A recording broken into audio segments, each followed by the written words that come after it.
Na inicijativu Savjeta mladih grada Rovinja prije 2 godine prvi je put održan Dan mladih Istarske županije. Ovogodišnji domaćin je Pula, gdje će se Dan mladih održati u petak 17. rujna u Čirkolu.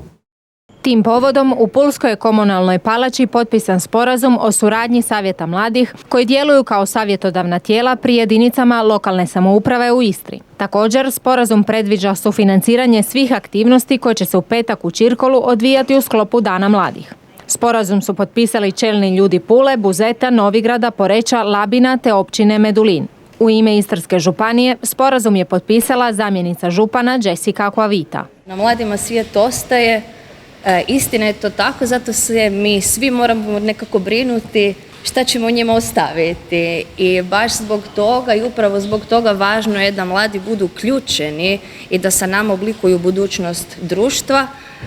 Moramo osluškivati njihove potrebe, moramo uključiti ih u civilnom, socijalnom, čak i u političkom životu naše zajednice.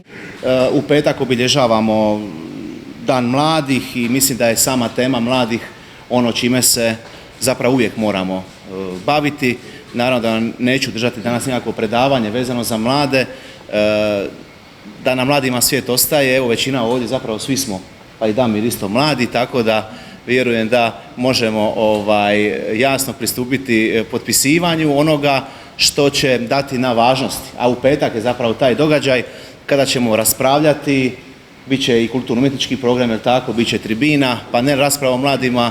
Vjerujem da ćemo svi mi, evo i kao dužnosnici, političari, zapravo pokazati svojim radom, a i ovdje gradonačelnici koji su i prije mene to pokazuju, da nam mladima zaista svijet ostaje, da im damo što je moguće više mogućnosti, a želja nam je svima da mladi ostaju doma, jel tako, da se vrate svome kraju, svome zavičaju. Inače, Istarska županija je trenutno u fazi izrade akcijskog plana za mlade za razdoblje od 2021. do 2025.